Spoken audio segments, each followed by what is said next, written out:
అదే RTV app వార్తల్ని క్షణాల్లో చదివే అవకాశం ఉంటుంది. ఒక న్యూస్ పేపర్, ఒక టెలివిజన్ ఛానల్ మీ చేతుల్లో ఎప్పుడూ ఉంటాయి. కడప నగర్ మేయర్ సురేష్ బాబు హైకోర్టు ఊరటనివ్వడంతో ఒక్కసారిగా కుర్చీకి సంబంధించిన లొల్లి మళ్ళీ తెరపైకి వచ్చింది.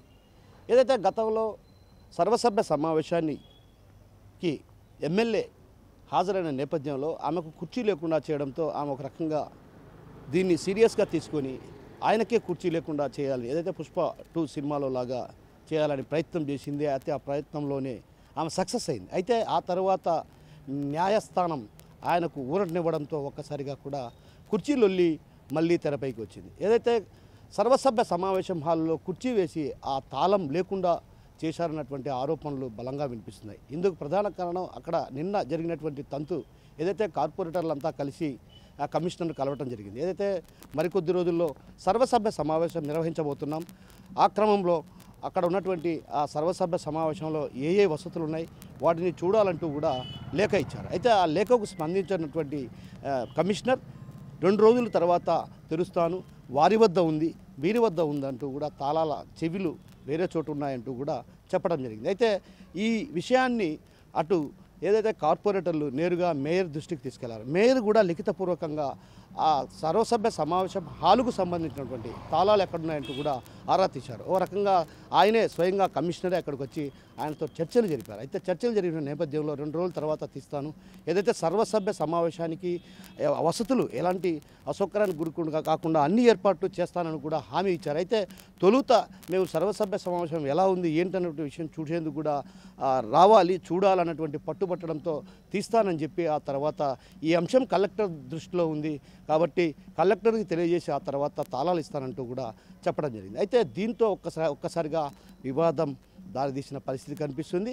కమిషనర్ మాత్రం ఇప్పటి వరకు కూడా ఎక్కడ తాళాలు ఎక్కడున్నాయి ఏంటన్నటువంటి విషయం పైన ఒకరిపై ఒకరు కుంటి సాగులు చెప్పుకున్న పరిస్థితి. సాధారణంగా అక్కడ ఉన్నటువంటి మేనేజర్ పరిధిలోనే తాళాలు ఉంటాయి, కానీ మేనేజర్ దగ్గర ఆ తాళాలు లేవు. కమిషనర్ తన ఇంట్లో పెట్టుకుని డ్రామా ఆడుతున్నారన్నటువంటి ఆరోపణలు కూడా వైసీపీ శ్రేణులు, వైసీపీ కార్పొరేటర్లు చేస్తున్నారు. అయితే 2-3 రోజుల్లో సమావేశం నిర్వహించాలి కాబట్టి ఖచ్చితంగా ఆ హాలుకు సంబంధించినటువంటి బీగాలు ఇవ్వాలంటూ, ఇవ్వకపోతే మాత్రం తలుపులు పగలగొడతామంటూ కూడా హెచ్చరించినప్పటికీ కూడా అది ఎక్కడ కమిషనర్ ఆ దిశగా ప్రయత్నాలు చేయటం లేదు.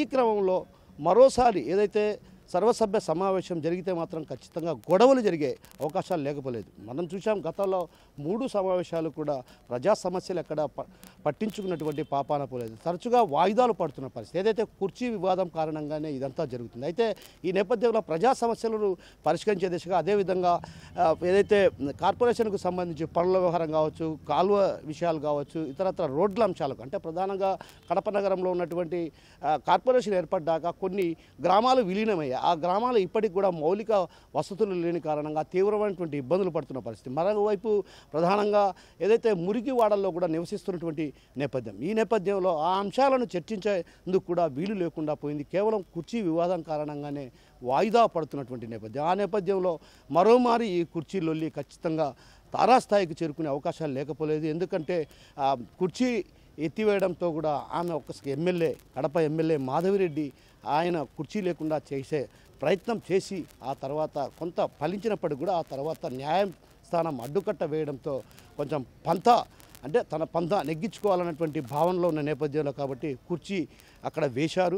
ఆ కుర్చీ వేసిన నేపథ్యంలోనే ఆ తలుపులు తీయడం లేదన్నటువంటి ఆరోపణలు బలంగా వినిపిస్తున్న నేపథ్యంలో ఇది ఓ రకంగా కమిషనర్ ఏదైతే ఆ తాళం తీయడం లేదంటే మాత్రం ఖచ్చితంగా అందులో కుర్చీ వేసి ఉంటారన్నటువంటి బలమైనటువంటి నమ్మకాన్ని, విశ్వాసాన్ని కూడా కార్పొరేటర్లు వ్యక్తం చేస్తున్న పరిస్థితి. అయితే ఈ నేపథ్యంలో మరోమారు ఇదే విధంగా కుర్చీ వేసి ఉంటే మాత్రం ఖచ్చితంగా కార్పొరేషన్లో గొడవ జరిగే పరిస్థితి, అంటే కుర్చీ వేసినా కుర్చీ వేయకపోయినా వివాదం అయితే జరిగే పరిస్థితి ఉంది. ఈ నేపథ్యంలో జిల్లా కలెక్టర్ ప్రత్యేకించి ఈ విషయంపైన దృష్టి సారించారు. ఎందుకంటే ప్రజాప్రతినిధులు ఉన్నారు, ఎక్కడ కూర్చున్నా కూడా వాళ్ళు ప్రజా సమస్యల కోసం విన్నవించాలే తప్ప ఇలా కుర్చీల కోసం పొట్టాటకు దిగడం సరైంది కాదంటూ కూడా ఆర్టీవీకి గతంలో ప్రజా సంఘాల నేతలు కూడా చెప్పిన పరిస్థితి. ప్రజలు కూడా కోరుకున్నట్టు ఏంటంటే అభివృద్ధిని ఆకాంక్షిస్తున్నారు. ఎక్కడ కూడా మీ వివాదాలను ప్రజలపై నెట్టవద్దండి, మీ సమస్యలు ఏవైనా ఉంటే అది వ్యక్తిగత విషయాలుగా చూసుకోండి తప్ప ఇలా ప్రజా సమస్యలు పరిష్కరించకుండా ఒక రకంగా వివాదాలకు దారితీసి వాటిని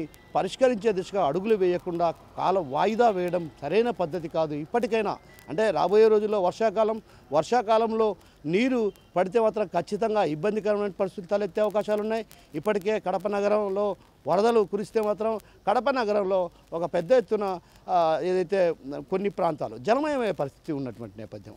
ఇప్పటికే ఆయా ప్రాంతాల్లో కూడా రోడ్డు పనులు కూడా కాలువ పనులు కూడా చేస్తున్న పరిస్థితి, మరికొన్ని చోట్ల కాలువ పనులు నిర్వహించాల్సిన పరిస్థితి. అయితే మరో కొద్ది రోజుల్లో వర్షాకాలం వచ్చే అవకాశాలు ఉన్నాయి. ఈ నేపథ్యంలో లోతట్టు ప్రాంతాలు కూడా జలమయం అయ్యే అవకాశాలున్న నేపథ్యం కాబట్టి ఖచ్చితంగా ఈసారి జరగబోయే సమావేశమైన సజావుగా జరిగేలా ఉండాలి. అదేవిధంగా ఇప్పుడు జరుగుతున్నటువంటి కుర్చీ లొల్లి, ఏదైతే కుర్చీ లొల్లికి ప్రధాన కారణం అగ్గికి ఆజ్యం పోస్తున్నట్లు కమిషనర్ ఆజ్యం పోస్తున్నటువంటి ఆరోపణలు వ్యక్తమవుతున్న నేపథ్యంలో ఇప్పటికైనా ఆ సర్వసభ్య సమావేశం హాలుకు సంబంధించినటువంటి బీగాలు ఎక్కడున్నాయి, ఆ బీగాలు ఒకవేళ ఉంటే తెరిచి చూపిస్తే మంచిది, లేకుంటే మాత్రం కార్పొరేటర్లు తిరగబడే స్థాయికి చేరుకునే అవకాశాలు ఉన్నాయి. ఓ రకంగా ఉద్రిక్త వాతావరణం చోటు చేసుకునే అవకాశాలు లేకపోయినటువంటి భావనలు వినిపిస్తున్నాయి. ఎవరు హరితో షో RTV కడప నుంచి. మరిన్ని వీడియోస్ కోసం ఛానల్ ని సబ్స్క్రైబ్ చేయండి, లేటెస్ట్ అప్డేట్స్ కోసం వాట్సాప్ ఛానల్ ని ఫాలో చేయండి అండ్ లింక్ డిస్క్రిప్షన్ లో ఉంది.